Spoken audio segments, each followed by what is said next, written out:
Back in November of 2025, 6 members of Congress, all Democrats, released a 90-second video reminding members of the American military that they are obligated to refuse illegal orders. I'll include the entire video here, since 90 seconds isn't that long, but feel free to skip ahead if you've already seen it. I'm Senator Alyssa Slotkin. Senator Mark Kelly. Representative Chris DeLuzio. Congresswoman Maggie Goodlander. Representative Chrissy Houlihan. Congressman Jason Crow. I was a captain in the United States Navy. Former CIA officer. Former Navy. Former paratrooper and Army Ranger. Former intelligence officer. Former Air Force. We want to speak directly to members of the military And the intelligence community. Who take risks each day To keep Americans safe. We know you are under enormous stress and pressure right now. Americans trust their military. But that trust is at risk. This administration is pitting our uniformed military, And intelligence community professionals. against American citizens. like us. You all swore an oath. To protect and defend this Constitution. Right now, the threats to our Constitution aren't just coming from abroad. But from right here at home. Our laws are clear. You can refuse illegal orders. You can refuse illegal orders. You must refuse illegal orders. No one has to carry out orders that violate the law. Or our Constitution. We know this is hard. And that it's a difficult time to be a public servant. But whether you're serving in the CIA, In the Army, Our Navy, The Air Force. Your vigilance is critical. and know that we have your back. because now, more than ever, The American people need you. We need you to stand up for our laws. our Constitution, And who we are as Americans. Don't give up. don't give up. don't give up. Don't give up the ship. The assumed reason for the 6 making this video is due to the Venezuelan boat strike controversy, which was underway at the same time. Since September of 2025, the American military has been attacking boats in the Caribbean that they claim are delivering fentanyl from Venezuela to America, with each boat apparently carrying enough to kill tens of thousands of people. There are several reasons these strikes were controversial. 1. America isn't actually at war with Venezuela. These aren't the ships of an attacking state or a terrorist group. These are civilians transporting drugs, meaning this is a policing action, not a military action. The ethical requirements for a policing action are significantly more stringent. The proper thing to do in this instance is intercept the boats, seize the cargo, arrest the people on board, and have them stand trial, not execute them in the open sea. 2. The Trump administration has thus far failed to actually prove these boats were shipping drugs into the United States from Venezuela. Subsequent investigations showed that while some of these boats were running drugs, they were going to Trinidad and Tobago, not America, and they were moving cocaine, not fentanyl. And other boats weren't carrying drugs at all. Some were carrying people, either illegal immigrants or trafficking victims, and others were in fact just fishing boats. 3, maybe the most damning of all, is the double tap controversy. It came out that during one of the boat strikes, after the initial attack left 2 survivors, the Secretary of Defense Pete Hegseth personally ordered the military to attack again and kill the remaining 2. Even in a military operation, which this shouldn't have been, remember, when an enemy has been taken out of the fight, it's no longer considered lawful to attack them again. You are in fact ethically required to take prisoner injured enemy soldiers. Of course, Trump's government doesn't actually care about any of that. So, these 6 Democratic lawmakers, who also had a career in the military or law enforcement, made that short video where they reminded American soldiers that they are legally obligated to not follow illegal orders. And this made MAGA very, very fucking angry. They were labeled the Seditious Six, and right-wing talking heads and aggregators online went after them pretty relentlessly in a social media witch hunt. Some of them screamed that Biden's COVID vaccine policy was worse, even though mandatory vaccination has been a requirement to enter the military for decades now. Recall what I said in my Obama video. They always claim the Democrats did something worse, even when they didn't, in order to justify their own bad actions, which isn't actually a real justification. But others, including Hegseth himself, said that reminding soldiers of their obligation to ignore illegal orders undermined good order and discipline. It sowed doubt and confusion.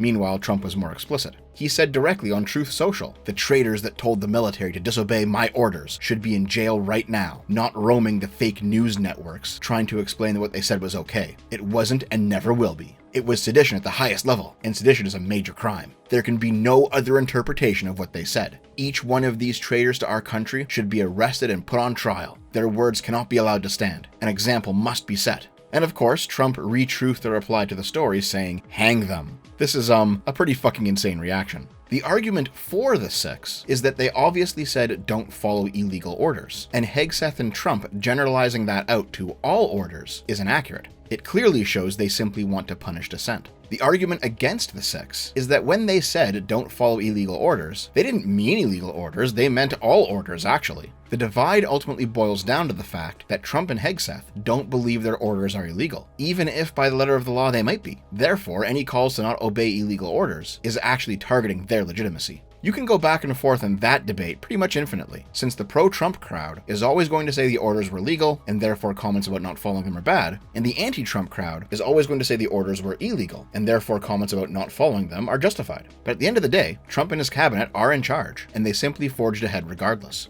By November 24th, 2025, Hegseth announced that of the six, his department still has legal jurisdiction over one of them, retired Navy Commander Mark Kelly, and therefore he was under investigation for misconduct. Now, to anybody with a brain, this is fucking ridiculous. Even if you believe that the six meant disobey all of Trump's orders, when they said disobey illegal orders, like I guess the right-wingers can finally hear dog whistles now or something, free speech is ultimately still free speech. Not to be deterred, on November 30th, Kelly doubled down on a sentiment on CNN, leading to a whole bunch of rightoids on the internet sewing the fuck out over it again. You mentioned that you were a captain in the Navy. If you received that order, would you have carried it out? No.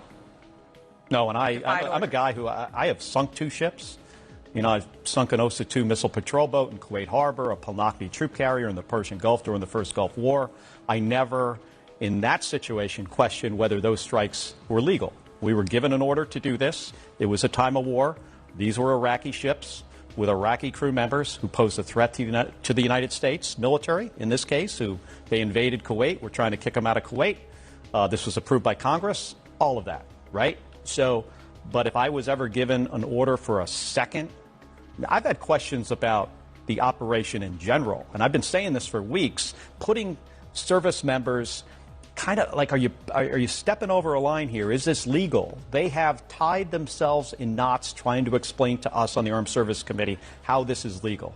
Not sharing, you know, all of the information either, which is really troubling. But, you know, going after survivors in the water, that is clearly not lawful. And by December 10th, Trump had directed his FBI to open an investigation into the six, leading to Senate Judiciary Committee Democrats formally requesting the Justice Department hand over their evidence for oversight. By January 5th, 2026, Hegseth had formally announced that Kelly's rank in retirement would be reduced, along with a reduction in pay, as well as a letter of censure placed in his military record. Hegseth warned Kelly that further action would be in violation of Articles 133 and 134 of the Uniform Code of Military Justice, and characterized his speech as counseling members of the armed forces to refuse lawful orders. Now, it's at this point that the story basically died. Nobody actually expected any real justice to come out of this situation, at least not as long as the Republicans controlled the government. But then, the Trump administration did something really fucking stupid. They tried to indict the six on actual, real criminal charges. Real quick, here's how an indictment works in the United States. The Fifth Amendment of the Constitution reads, "No person shall be held to answer for a capital or otherwise infamous crime, unless on a presentment or indictment of a grand jury." A grand jury is a panel of the accused's peers, usually 24 fellow citizens. It's commonly said in legal circles that you can get a grand jury to indict a ham sandwich, because the legal bar you actually have to clear at this stage is incredibly low. The prosecution brings forward their evidence without a judge and without the defense present, meaning the prosecution fully controls the narrative the jury is even exposed to. And if a majority of the 24 agree, not unanimous, just more than 12, the charges can go to court, and then you get the judge and the defense involved, and you have to reach the standard of beyond a reasonable doubt. Getting a grand jury to indict is a much lower standard. It's basically an agreement that something might have happened here, and it warrants the process continuing further. A week ago, on February 10th, 2026, a grand jury declined to indict the six of charges of seditious conspiracy. Jeanine Pirro, a longtime Trump loyalist who currently serves as the U.S. Attorney for D.C., is actually most well known for her Judge Judy-style arbitration reality TV show on the CW. She was tasked with bringing forward the lawsuit against the six, and she utterly failed. Despite grand juries being known for their leniency, Trump's various lawsuits and weaponizations of the justice system have regularly failed to get past this stage of the process, because his administration routinely lacks evidence of their claims. One DC prosecutor told Politico, "The average person doesn't appreciate how stunning it is for a grand jury to outright reject an indictment. The rules are skewed so heavily in favor of the prosecutor that it's almost comical, but the public is essentially saying, 'We don't trust you, we're skeptical of you.' In the aftermath of this monumental failure, the Six are now exploring their legal options. Meanwhile, mid-level Republicans are scrambling to defend these ridiculous actions on mainstream news. I do have a tough time imagining, let's say if the Biden administration had tried to prosecute Rand Paul for saying things about COVID that they didn't like, I have a tough time imagining you would say the same thing. Well, I would say the same thing if I'm not familiar with the case law or if it's something that I need to do. Like I said, I'm not an attorney. I stay very focused on my lane. I tell people all the time, listen, I'm never going to ask you to do a job that I haven't done or I think I can do better. Being an attorney has never been something I want to do. And so, Jake, I'm very serious when I say this. I'll let DOJ play out. What we don't want it to be done, what we don't want to happen is for the DOJ to be used for political leverage, which is what happened underneath the Biden administration, which is what happened when they went after Trump for year after year after year. And we're trying to change that. I know the Republicans and I know the president is focused on the rule of law, and that's what we are. We want to restore the faith to the American people, restore the government back to the American people, allow the FBI, allow the DOJ, allow the Border Patrol, allow ICE to be able to do their job and enforce the laws that Congress passed. Well, you just said you didn't want to weigh in, but then you accused the Biden DOJ of politicizing the DOJ. I mean, this DOJ is going after Trump's political opponents, Comey, Letitia James, the people on the Fed. Yeah. Two of your colleagues, Kelly and Slotkin. I mean, you really don't think this DOJ is politicized? I don't think there's even a question that the DOJ was weaponized against President Trump at this point. I mean, I don't even think that's a question. But what this is nothing but a distraction. What you and I are talking about is nothing but a distraction about what is actually happening right now with the Democrat Party by this political theater by shutting down DHS. And Senator Slotkin, another of the Six, took the opportunity of this victory lap to state while she was at the Munich conference in Germany that each of these steps the Trump administration has taken is them inching closer and closer to the line, violating another norm, dismantling another boundary. I stand here as an American senator feeling very concerned about the 2026 elections in November. He is telling us what he wants to do. He is laying it out for us, and it is up to the Americans to believe him, right? That just like in 2020, he said, if I don't win, then it wasn't a free and fair election. He is repeating the playbook, now threatening to put uniformed federal agents around polling locations. I mean, he's telling us the playbook. So the question is, what are we going to do as Americans to defend our democracy that we helped invent? Okay. And that, to me, that process that's going on right now, which is playing out in front of all of you, it's not like we like coming here and talking to you about the difficulties in our own country. No one likes to do that. But it is playing out in front of you. And the question is, will the American people, and when will the American people feel like the issues of democracy are actually not someone else's issues, their kitchen table issues? They affect my everyday life, my safety, my family, my security. And she's completely correct about this. This is the direction America is currently headed. While it's actually pretty heartening that the Trump regime has received what was, in essence, an incredible rebuke of their corrupt actions, it's also important to remember that we are dealing with hypocrisy all the way down here. For example, here is Trump himself posting a military plaque stating the same thing that the Six said in their video, that soldiers have an obligation to not follow illegal orders. Does this make him a traitor in the same way? Or hell, here's Pete Hegseth himself saying the exact same fucking thing back in 2016 under Obama. That's why the military said it won't follow unlawful orders from their commander-in-chief. No one has to carry out orders that violate the law or our Constitution. If you're doing something that is just completely unlawful and ruthless, then there is a consequence for that. We know this is hard. And that it's a difficult time to be a public servant. But whether you're serving in the CIA, The Army, Our Navy. the Air Force, There's a standard, there's an ethos, there's a belief that we are above what so many things that our enemies or others would do. Your vigilance is critical. And know that we have your back.